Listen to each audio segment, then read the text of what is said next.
You know what's wild? There are people who invite others over and don't immediately feel their sanctuary being threatened, like they're actually looking forward to it.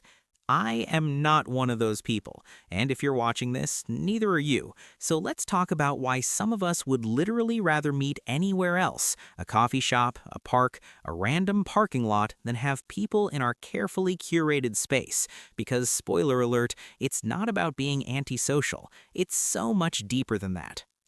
Here's the thing, your home isn't just a place, it's your place. You spent months, maybe years, getting everything exactly right. The lighting, the temperature, your favorite mug in its spot, your blanket at precisely the right angle. Everything has a rhythm that's distinctly yours. And then you invite people over.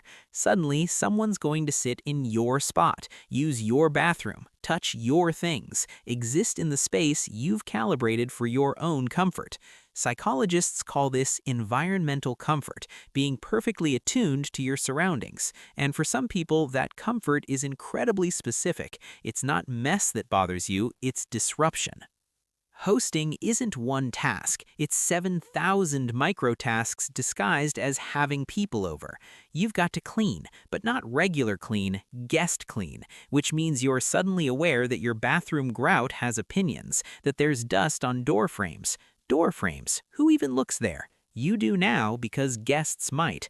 Then there's food, not just do you want pizza, more like dietary restrictions, preferences, that one person who doesn't do carbs after 6 p.m.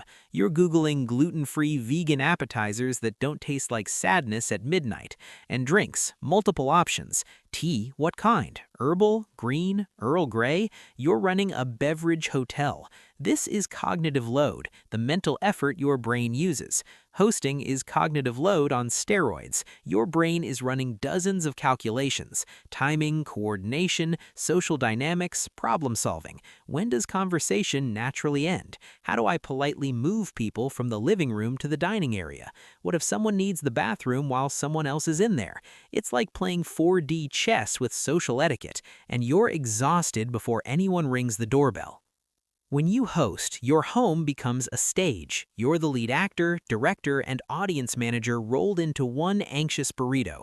There's this concept called impression management, controlling how others perceive you. Hosting cranks it to 11. You're not just managing impressions of yourself, you're managing impressions of your entire carefully crafted space. Every choice is on display. Your minimalist aesthetic, they're judging it. Your book collection, reading the spines. Your art, forming opinions. Hit subscribe if you've ever felt visitors do this. Even if guests would never actually judge you, and they probably won't, your brain doesn't care. Your brain is convinced they're conducting forensic analysis of your throw pillow selection. Here's the kicker. Introverts feel this more intensely. If you recharge through alone time, hosting is running a marathon while someone drains your phone battery. Social energy plus protecting your sacred space simultaneously. It's multitasking nobody asked for.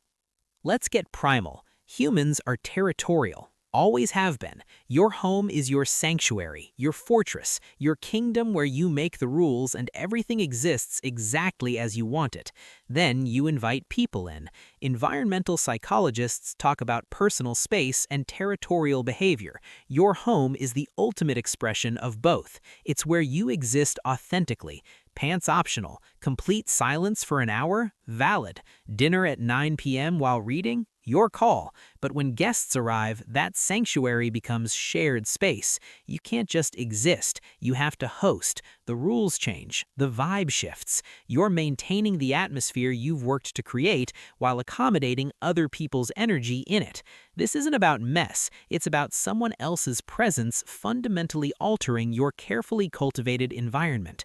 Their voice changes the acoustics. Their movements disrupt stillness. Their being there transforms your recharge station into a performance venue. And if you have anxiety or sensory sensitivities, multiply that by 1,000. Other people in your space feels like someone rearranging your internal furniture without permission. Your home isn't just comfortable, it's precisely comfortable. You've spent time creating an environment that supports your nervous system. The lighting isn't too bright, sounds are familiar, smells are yours, temperature is calibrated. Everything from furniture arrangement to ambient noise has been optimized for your specific needs. Psychologists call this environmental mastery, controlling your surroundings in a way that supports well-being. Not Instagram-worthy perfection, just a space that works for you. Then guests arrive and you're managing their comfort while yours evaporates. Someone's cold, so you adjust temperature. Now you're uncomfortable. Someone opens a window. Your controlled environment disrupts. Someone talks loudly. Your peaceful acoustics shatter. You're not worried about mess. You're grieving the temporary loss of your comfort baseline. Hosting requires vulnerability. You're opening your private world to others, letting them see how you live, what you value, what you've chosen to surround yourself with. It's intimate in a way meeting at a bar just isn't. Researcher Brené Brown talks about vulnerability as uncertainty, risk, and emotional exposure. Hosting hits all three. You're uncertain if people will understand your space. You're risking judgment. You're emotionally exposed because your sanctuary is exposed. Your home is an extension of you. When someone enters it, they're not just seeing furniture, they're seeing your inner world externalized. That's a lot. Social media has absolutely ruined us on this one. Everyone's posting their perfect hosting moments, aesthetically arranged charcuterie boards, Pinterest-worthy table settings, candid laughter that definitely wasn't staged 3 times. And suddenly, having someone over for coffee feels like it requires a production budget and a creative director. This is social comparison, measuring yourself against others. And this is a recipe for hosting hatred, because you're comparing your behind-the-scenes chaos to everyone else's highlight reel. Real talk, your guests probably just want to hang out. They don't need themed cocktails with color-coordinated napkins, but try telling your anxiety brain that at 2 a.m. when you're spiraling. When you meet someone at a neutral location, you can leave whenever you want. Bad conversation? Fake an emergency. Feeling overstimulated? Irish goodbye. You maintain exit strategy autonomy.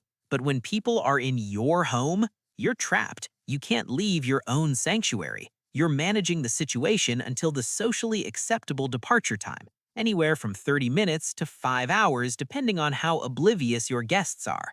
Worse, you're no longer in control of your space. You can't go lie down, can't retreat to usual comfort activities. You have to stay present, engaged, hosting in the place where you should be able to fully let your guard down. For people who value autonomy, most people who hate hosting, this lack of exit strategy in your own home is genuinely distressing. If you hate hosting, you're not antisocial, not broken, not a bad friend. You're someone whose comfort, peace, and control are deeply tied to your personal environment. Inviting people into that environment feels like voluntarily disrupting your own well-being. That's completely valid. Maybe you meet friends at cafes instead. Do outdoor activities. Bring wine to other people's houses and never return the invitation. Whatever works for you, works. Because here's the secret. Protecting your sanctuary doesn't make you selfish, it makes you self-aware. In this next video, I break down why people who love organizing aren't controlling, they're regulating their nervous system. I'll see you there.